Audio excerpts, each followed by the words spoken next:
Abderrahmane Bekka, moudjahid de première heure.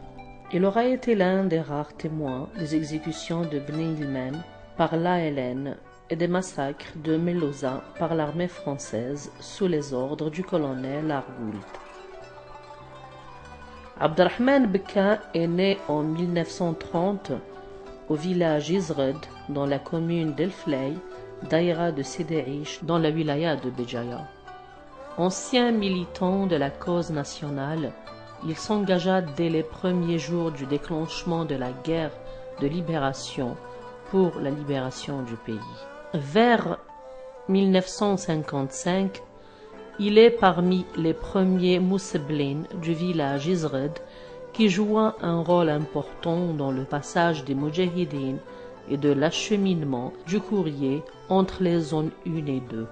En effet, Cha'ban Ammar et Sadiq Ferrani, les deux responsables de la fraction, ont créé cette liaison avec le village Zounina sur la rive droite de la Soumam afin d'assurer une jonction entre les deux zones. En effet, les maquis avaient besoin de la circulation rapide et fréquente des moudjahidines et du courrier dans un sens comme dans un autre, et de l'amont en aval au niveau des structures du FLN et de l'ALN. Bekka Abderrahmane faisait partie de ces hommes courageux qui sillonnaient la région pour traverser la route nationale numéro 26 et la Soumam, même en période de crue. Il est vrai que rien ne pouvait et ne devait les arrêter dans l'accomplissement de leur mission. Vers le mois de mai 1956, Ser Abderrahmane est intégré dans le groupe de Yahya Abbas, au sein duquel il participa à plusieurs actions militaires au cours desquelles il affirma son courage, son esprit de sacrifice et sa détermination à combattre pour l'indépendance. Il fut alors repéré par ses responsables qui décidèrent de lui confier une mission très difficile. Son affectation au début de l'année 1957, en qualité de commissaire politique dans le Houdna, précisément dans le secteur Bni Ilmen-Melouza. De par sa fonction, il sera l'un des rares témoins des exécutions de Bni Ilmen par l'ALN et des massacres de Melouza par l'armée française, précisément par le colonel Argoult.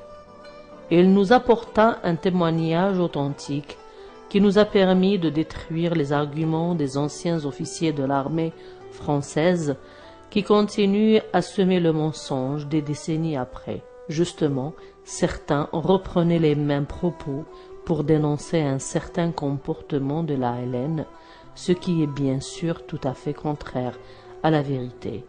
Vers le mois de mai 1959, il quitte le Houdna pour accomplir une autre mission, accompagner un convoi d'acheminement en partance vers la Tunisie pour ramener des armes. Malheureusement, les deux barrages électrifiés le long de la frontière tunisienne sont devenus infranchissables. Aussi, Ser Abderrahmane rebroussa chemin, comme tant de nombreux moudjahidines. Il réintègre la wilaya 3 où il occupe les fonctions de responsable d'intendance en région 5, jusqu'au cessez-le-feu.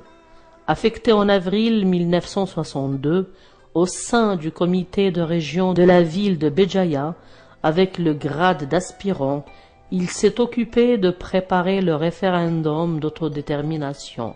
Après la proclamation de l'indépendance, il s'engage dans la police pour continuer à servir son pays, comme il l'a fait depuis 1955.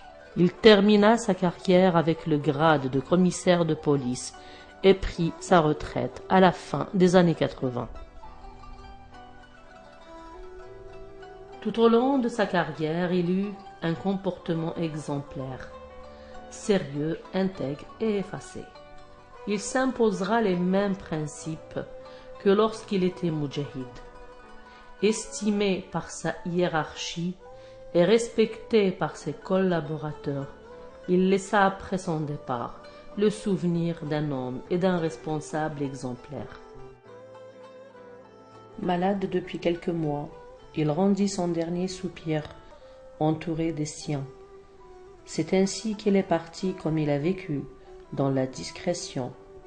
Il était âgé de 78 ans. Il a été inhumé dans le cimetière d'Izred, son village natal, accompagné par de nombreux anciens compagnons d'armes et de citoyens venus de toute la région lui rendre un dernier hommage. L'oraison funèbre fut prononcée par Aslat Mziane et Judé Toumi, tous deux anciens compagnons d'armes qui ont tenu à mettre en valeur son glorieux parcours dans les maquis